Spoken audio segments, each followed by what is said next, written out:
Thank you for staying with us. Let's get right now into our first story. And former Trade Minister Alan Kwadwo has officially resigned from the governing New Patriotic Party to contest the 2024 election as an independent candidate. Mr. Chamating described the handling of his petition on the conference by the National Council as unmeritorious and unconstitutional.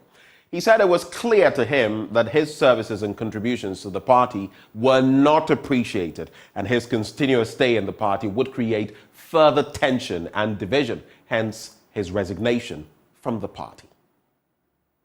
Carefully analyzing the results of the Superdelegates Conference, I issued a press statement on the 6th of September this year, declaring my intention to exit the process leading to the presidential primaries.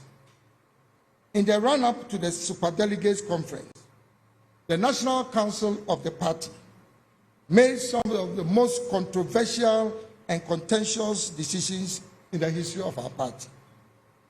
They rejected a petition signed by 9 out of the 10 aspirants requesting for the Superdelegates Conference to be held in one location, as well as to allow each delegate at the conference to nominate 5 persons instead of 1, in line with the provisions of our party's constitution.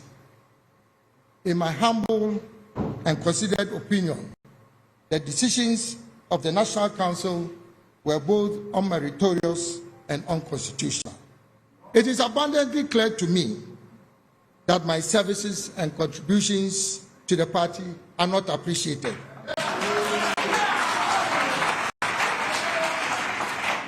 And that my continuous stay in the party will create further tension and divisions, which is an exact replay of the circumstances that led to my decision to resign from the party in 2008. Under the circumstances, and given the context provided, I wish to use this platform to announce that I'm honorably resigning with immediate effect from the New Patriotic Party to contest. Thank you very much. To contest for the high office of the President of the Republic of Ghana in the 2024 general elections as an independent presidential candidate. Now, there has been an increase in the number of criminal cases recorded recently in the Ashanti region. These cases, mostly involving women, have left some residents in fear. There are calls for increased security intelligence addressing the menace. Nana Boakye Yadom has the rest of the story.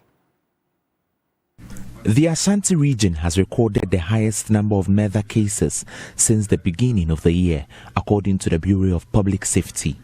The most recent incidents include the suspected gang rape of an 18-year-old lady at Bekwai and the murder of a Sewa, daughter of the Bekwai MC at Bibu, and the killing of Stella Osei by a house help at Sokobai Apaso. The latest is the shooting of a 25-year-old lady by a motor-riding gang at Aprade Junction in Kumasi. With a growing number of these criminal cases in the region involving women, residents of Aprade, Odium and communities dotted along the Kumasi-Ejoso Highway say they are living in fear. According to them, the growing number of cases recorded is a threat to their lives. Oh, I say, oh, quiet. No matter what I also, Fewebra. They come here to rob us all the time. It is not something new. They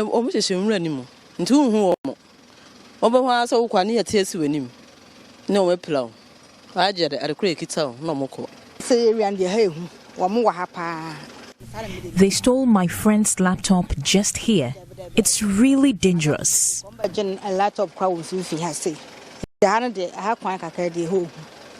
Prince Ohiniba Ejapon, an eyewitness to the recent motor riding gang shooting at Aprade, spoke to JoyNews. Motono, no motisutu or my breast decent, Muhammad be a church members be an visa, and I say be cry, Moya be a Munya Basabasa. It's me who motor be chair Mukoy, and chebe almost be 15 minutes time. Na me tisi to akasa wo Kusados. A fedum from hotel and the guest house. I saw two men sitting on a motorcycle. Few minutes later, I heard a gunshot, so I even thought it is a car accident.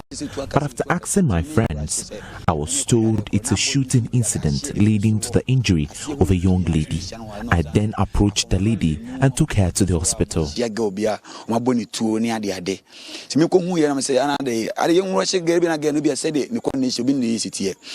Emma me rushe eko nkona gene da ba no me hu moto na chi so mo ko ama gene me tam no ama de to taxi mu ye de ko living with this.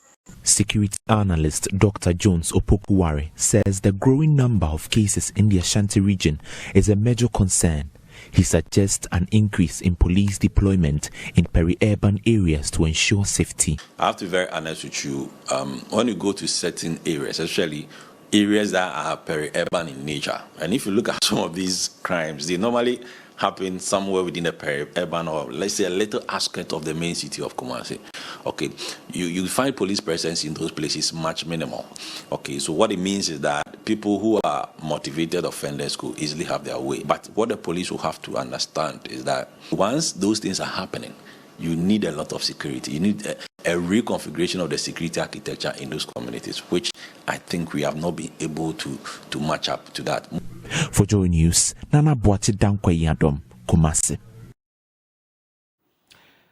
Now, the paramount chief of the Mampong traditional area in the Ashanti region is advocating the creation of the University of Mampong, which would incorporate all tertiary educational institutions in the area. According to Dasibre Osebunsu II, the present dispersed institutions would operate more effectively and efficiently under a centralized University of Mampong. Clinton Yebwa has more in this report. The Mampong traditional area stretches from Jamasi, Ifijasi, and Ejira to Mampong Central. The traditional area is home to major higher educational institutions, including technical, vocational, and teacher training colleges. Speaking at the centenary celebration of the Mampong Technical College of Education, Dasibre Osebunsu said he has sent a petition to the Ministry of Education on his proposal for a unified university. We have Nananum, and together with the Assembly, through the MCE, appeal to the Honorable Minister of Education to join all this conglomeration of various institutions, educational institutions, scattered within our Mampong traditional area, into one University of Mampong. We plead for that and we demand for that. I know the senior civil servants in Accra, what they will retort to me is, this will cost a lot of money and Ghana government has enough funds and whatnot. It is completely wrong. Currently, Ghana government is putting all the bills of the various institutions in Mampong traditional area. Even go down to hospitals, all being funded by the same government of Ghana.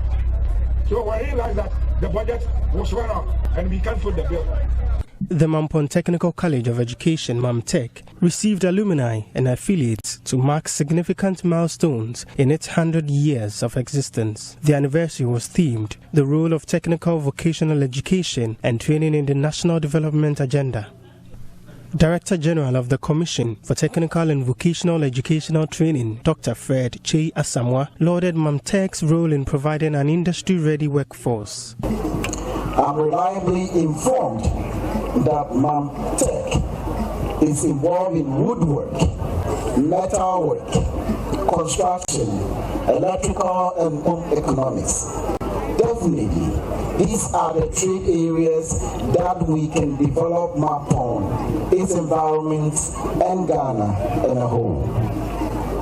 The nation's economy, Nanache, is driven by its active labor force.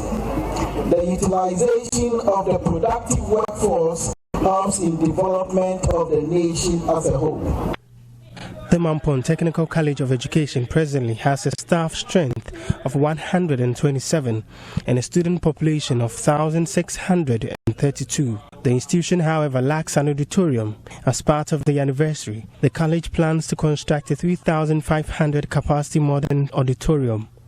Principal of Mamtek, Doris Boache Ansa, underscored the agency of the project. Lack of an auditorium for holding official ceremonies. This motivated us to take this as a centenary project. It is my strong belief that our alumni and all stakeholders gathered here today will come to our aid to build a 3,500 capacity auditorium. I am by this reminding our president, now the representative is here, of his promise to the college on the 83rd birthday of Nana Mampohene. Reporting for JoyNews, Clinton Yabo. On now to our next story, and a new project has been launched to reduce conflict and ensure communal harmony in the West Mamprusi municipality of the Northeast region. The project is being funded by the Kofi Annan Foundation under its Change Makers initiative and is to be implemented by a youth-led peace-building non-governmental organization based in Wale Wale. Executive Director of the African Students for Interfaith Tolerance, Issa Toha Shamsu, explains the project will provide space for dialogue and negotiation as the most effective way of preventing and managing rising indigenous conflict in the municipality. Correspondent Ilyasu Tanko has the rest of the story from Wale Wale. The project is named Youth Interreligious Parliament, with a team convening for dialogue and action. Under this project, over 30 young individuals from 5 communities in the municipality have been carefully selected to embark on extensive field campaigns to educate residents on the need to always resort to dialogue and negotiations during dispute and disagreement. This is part of efforts to further weaken the stem of unresolved conflict linked to partisan politics, religion, land, chieftaincy, and ethnic disputes in the West Mamprusi municipality. The project was launched in Wale Wale on this year's International Day for Peace. It brought together several stakeholders, including traditional authorities, assemblymen, youth leaders, representatives of related NGOs, and members of the general public. It is being funded by the Kofi Annan Foundation and implemented by a regional-based non-governmental organization, the African Student for Interfaith Tolerance, ASFIT. Mr. Issa Toha Shamsuddin is Executive Director of ASFIT.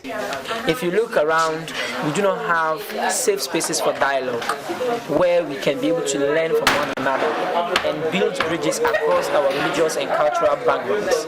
So this platform that we are creating, we hope would be a safe space for young people across board so that they can be able to learn and build their capacity about what other peoples are doing within their worship centers and how it feels to be from other tribes and to engage with other ethnic groups. You realize that in northern Ghana, for instance, there are a lot of unresolved and protracted conflicts, and these conflicts are lying down waiting for a little spark to catch that wildfire. And we know what happens when we have inter-ethnic conflicts in the region. The executive director added that the project will include both online and face-to-face training sessions to equip youth with soft skills such as negotiations, non-violent communication, mediation, and conflict resolution. He further explained that the Youth Interreligious Parliament initiative aligns with several of the UN Sustainable Development Goals, including Goals 4, 16, and 17 respectively. We know without peace, Ghana's effort towards achieving the UN Sustainable Development Goals would be derailed, and that would impact on the socio-economic nation state of this country. So for us, we are so excited and grateful that we've had a successful program. Some of the participants commended both the Kofi Annan Foundation and the African Student for Interfaith Tolerance for the initiative and pledged their support for its successful implementation. We those here, we already know peace is part of our life. But those who are misbehaving are actually the youth back in our communities. If they can be able to put a centralization, like forums and youth engagement, to explain to them and demonstrate to them to know the way forward about it. I think from that aspect, they will know that it's good you have peace in your community. It was very interesting being with the program, and I am very happy because as it's coming, Comfort work with Ladies Network to make them empowered. So with this, if a lady is empowered, there will be peace in the community. So I'm very glad it's coming on, and I'll urge each and every person to take part in it. Elias Sotanko reporting from Wale Wale for Joy News. In our next story, the lack of a sick bay at the St. Joseph's Orphanage at Drapa in the Drapa municipality of the Upper West region. We'll take a break. We'll bring you details of that story shortly.